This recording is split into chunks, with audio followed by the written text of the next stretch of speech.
पश्चिम बंगाल विधानसभा निवडणुकीच्या पार्श्वभूमीवर भाजपला धक्का बसलेला आहे। भाजपचे माजी नेते आणि नेताजी सुभाषचंद्र बोस यांचे पणतू चंद्रकुमार बोस यांनी तृणमूल काँग्रेसमध्ये प्रवेश केलाय।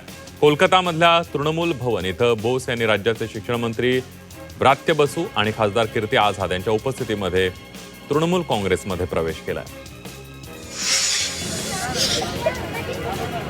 रायगडच्या माणगावात 3 कोटी रुपयांची विकास कामं केली जाणार आहेत। यावेळेला खासदार सुनील तटकरे यांच्या हस्ते भूमिपूजन करण्यात आलं। ही विकास कामं माणगाव नगरपालिका हद्दीमध्ये केली जाणार आहेत। बदलापूर शहराला आता टाटा पॉवरचा वीज पुरवठा होणार आहे। राज्याच्या मंत्रिमंडळ बैठकीमध्ये या प्रकल्पाला मान्यता देण्यात आली आहे। कात्रप इथं क्रीडा संकुलाच्या जागेवर 4 एकर जागेमध्ये टाटा पॉवर वीज कंपनीचा प्रकल्प उभारण्यात येणार आहे। पहिली नॉन एसी बंद दरवाजाची लोकल मुंबईमध्ये दाखल झालेली आहे। लवकरच ही लोकल प्रवाशांच्या सेवेमध्ये रुजू होणार आहे। ऑटोमॅटिक दरवाजे असलेली ही मध्य रेल्वेवरील पहिलीच नॉन एसी लोकल आहे। ही ट्रेन 12 डब्यांची आहे, मात्र या ट्रेनचे दरवाजे स्वयंचलित आहेत। ट्रेनचा दरवाजा बंद आणि उघडण्यासाठी 3 सेकंदाचा कालावधी असेल। उन्हाळ्याच्या सुट्ट्यांमध्ये प्रवाशांची होणारी अतिरिक्त गर्दी लक्षात घेता रेल्वे प्रशासनानं प्रवाशांना मोठा दिलासा दिलाय। छत्रपती शिवाजी महाराज टर्मिनस ते हैदराबाद दरम्यान साप्ताहिक विशेष रेल्वे गाडी चालवण्याचा निर्णय घेण्यात आलाय। ही गाडी 23 एप्रिल ते 9 जुलै पर्यंत धावणार आहे। पश्चिम आशियातील वाढत्या तणावाचा बोजा आता सर्वसामान्य भारतीयांच्या खिशावर पडू लागला असून सोमवारी केंद्र सरकारने जाहीर केलेल्या आकडेवारीनुसार मार्च महिन्यामध्ये किरकोळ महागाईचा दर वाढून 3.4% पोहोचलाय। फेब्रुवारीमध्ये हा दर 3.21% इतका होता। प्रामुख्याने खाद्यवस्तू आणि इंधन दरातील वाढीमुळे महागाईचा आलेख वर सरकला असल्याचं राष्ट्रीय सांख्यिकी कार्यालयानं स्पष्ट केलंय। पुणे परिवहन मंडळाच्या उत्पन्नामध्ये सातत्यानं घट होते। मार्च 2026 पर्यंत पीएमपीचे उत्पन्न 59 कोटींवर आलंय। तसंच प्रवासी संख्येतही दरमहा 70 ते 80 हजारांनी घट होतीये। तिकीट दरवाढीचा उलट परिणाम झाल्याचं यातून दिसून येतंय। तसंच सेवेमध्ये सुधारणा न झाल्याच्या तक्रारी आणि मेट्रोसारख्या पर्यायांमुळे पीएमपीला फटका बसतोय। जेईई मेन्सच्या दुसऱ्या सत्राचा निकाल 20 एप्रिल पर्यंत लागणाऱ्या राष्ट्रीय परीक्षण संस्थांच्या अधिकृत संकेतस्थळावर विद्यार्थ्यांना उत्तरसूची उपलब्ध आहे। उमेदवारांना 13 एप्रिल रात्री 12 वाजेपर्यंत आता आक्षेप नोंदवण्याची मुदत आहे। प्रत्येक प्रश्नासाठी 200 रुपये शुल्क आकारलं जाणार आहे।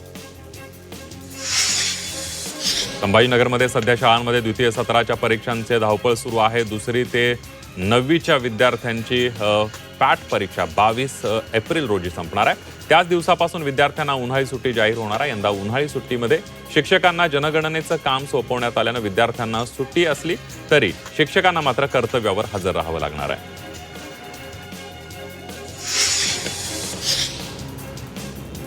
कोल्हापूरच्या शिवाजी विद्यापीठाच्या परीक्षेत गोंधळ पाहायला मिळालाय। बीएससीच्या पेपरमध्ये छपाईची चूक झाली। भाग 1 चा पेपर असताना त्यावर बीएससी भाग 2 असं छपाई झाल्यानं विद्यार्थ्यांमध्ये संभ्रम निर्माण झाला। यानंतर विद्यापीठाने केवळ नाव छापताना चूक झाली असून पेपर बीएससी भाग 1 अभ्यासक्रमाचाच असल्याचं सांगितलंय।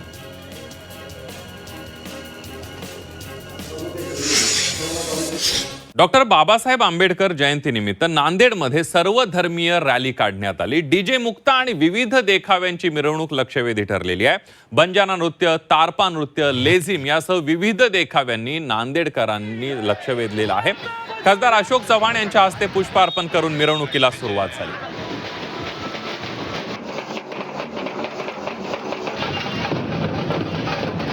या ऐतिहासिक रॅलीचे आपण साक्षीदार होऊ।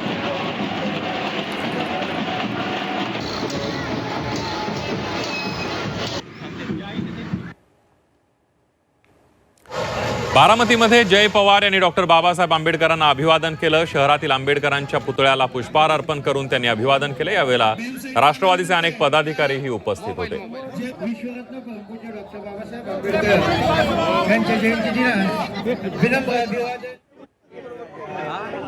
कोल्हापुरातील बिंदू चौकात डॉक्टर बाबासाहेब आंबेडकर यांची जयंती साजरी करण्यात आली। पालकमंत्री प्रकाश आंबेडकर यांनी पुतळ्याला पुष्पहार अर्पण करून बाबासाहेबांना अभिवादन केलं। यावेळेला कोल्हापूरच्या महापौर रूपा राणी निकम यांच्यासह जिल्ह्यातील मान्यवर उपस्थित होते।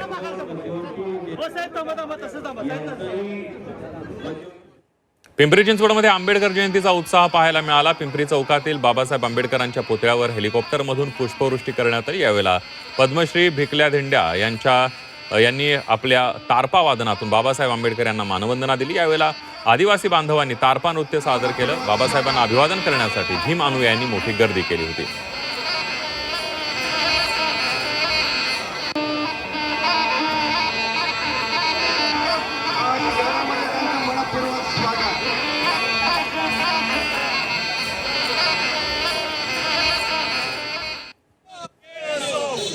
छत्रपती संभाजीनगर शहरामध्ये डॉक्टर बाबासाहेब आंबेडकर जयंतीचा उत्साह पाहायला मिळाला। यावेळेला जिल्ह्यातील सर्व प्रमुख नेते उपस्थित होते। सर्वपक्षीय नेत्यांनी बाबासाहेबांच्या पुतळ्याला पुष्पहार अर्पण करून अभिवादन केलं।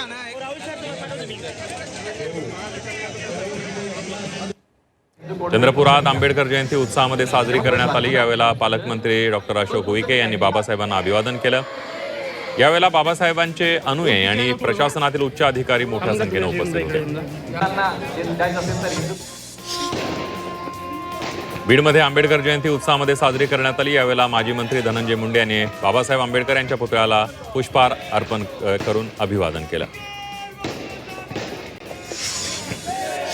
नागपुरातील संविधान चौकामध्ये आंबेडकर जयंतीनिमित्त निळ्या गुलालाची उधळण करण्यात आली। इंदोर बुद्ध विहारातून डॉक्टर आंबेडकर धम्मज्योत मिरवणुकीला प्रारंभ झाला। ही मिरवणूक इंदोर चौक, कामठी मार्ग, मंगळवारी बाजार, उड्डाणपूल, गड्डी, गोदाम मार्गाने संविधान चौकामध्ये पोहोचली। मिरवणुकीमध्ये भीमसैनिकांनी मोठ्या प्रमाणावर गर्दी केली होती। अहिल्यानगर शहरामध्ये आंबेडकर जयंतीनिमित्त फटाक्यांची आतषबाजी करण्यात आली। यावेळेला स्मारक परिसरामध्ये मोठ्या संख्येने नागरिक उपस्थित होते। पारंपरिक वाद्यांच्या तालामध्ये जय भीमाच्या घोषणा देत जयंती साजरी करण्यात आली। खोपोली शहरामध्ये आंबेडकर जयंतीनिमित्त मोठ्या उत्साहामध्ये कार्यक्रमांची सुरुवात करण्यात आली। रात्री 12 वाजता फटाक्यांची आतषबाजी करण्यात आली। भीमगीतांच्या सुरावटीमध्ये भीमसैनिकांनी महामानवाला अभिवादन केलं। पारंपरिक वाद्यांच्या तालावर आणि जय भीमच्या घोषणांनी संपूर्ण परिसर दणाणून गेला।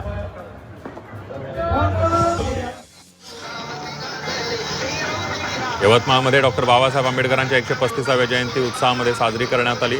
यावेळेला अनुयायांनी डॉक्टर बाबासाहेब आंबेडकर यांच्या पुतळ्याला पुष्पहार अर्पण करत अभिवादन केलं। तसंच यावेळेला शहरातील संविधान चौकामध्ये बाबासाहेबांच्या अनुयायांनी एकत्र जमत जल्लोष केला। भिवंडीतील फुलेनगर मित्रमंडळाकडून बाबासाहेब आंबेडकर यांच्या जीवनावरील सुंदर देखावा साकारण्यात आला। यामध्ये बाबासाहेब आंबेडकर यांचे वडील रामजी आंबेडकर यांना पुस्तक देत आहेत। हा देखावा पाहण्यासाठी भीम अनुयायी मोठ्या संख्येनं देखाव्याला भेट देत आहेत।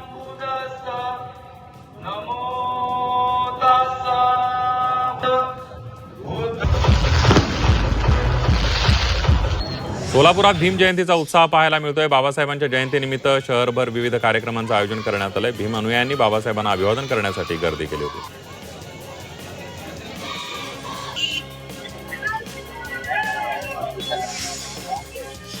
सांगलीच्या पलूस गावातील आंधली इथं श्रीनाथ देवाच्या यात्रेनिमित्तानं भव्य कुस्त्यांची स्पर्धा पार पडली। यावेळेला छोट्या आणि मोठ्या अशा 50हून अधिक कुस्त्यांचे सामने पार पडले। यंदाच्या स्पर्धेमध्ये 20हून अधिक लहान मल्लांनी स्पर्धेमध्ये सहभाग घेतला होता। या कुस्त्यांची स्पर्धा पाहण्यासाठी, कुस्त्यांचा आखाडा पाहण्यासाठी कुस्तीप्रेमींनी गर्दी केली होती। साताऱ्याच्या फलटण तालुक्यामध्ये जिंती गावामध्ये जितोबा बगाड यात्रा उत्साहामध्ये पार पडली। या यात्रेला हजारो संख्येनं भाविकांनी उपस्थिती लावली।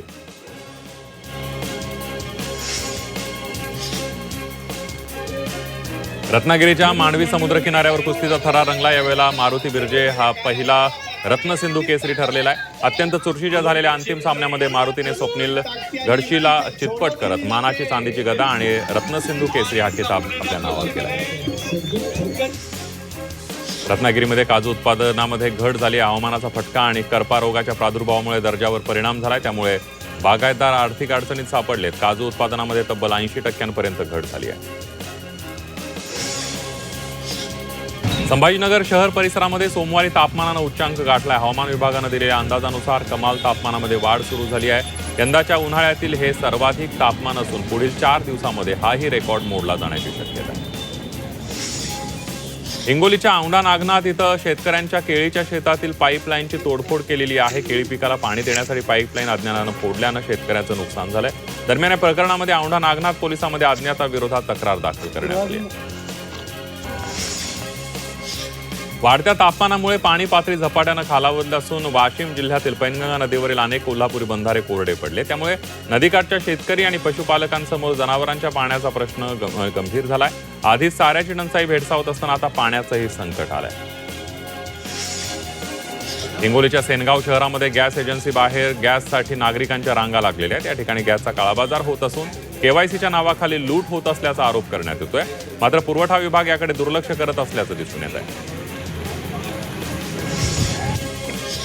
परभणी जिल्ह्यातील जिंतूर तालुक्यामध्ये सायखेडा गावाला जायचा रस्ताच नसल्यानं गावकऱ्यांना पायपीट करावी लागते. पावसाळ्यामध्ये तर या गावाची अवस्था एखाद्या बेटासारखी होते. विशेष म्हणजे हे गाव पालकमंत्री मेघना बोर्डीकर यांच्या मतदारसंघात येतं, तरीही इथला वनवास संपलेला नाहीये. मुंबई पुणे जुन्या महामार्गावर बोर घाटामध्ये ऑइल टँकर पलटी झालेला आहे. टँकरमध्ये एडिबल ऑइल होतं. या अपघातामध्ये टँकर चालक जखमी झालाय. बाधित टँकर सुरक्षित स्थळी हलवण्यात आला असून वाहतूक सुरळीत करण्यात आलेली आहे.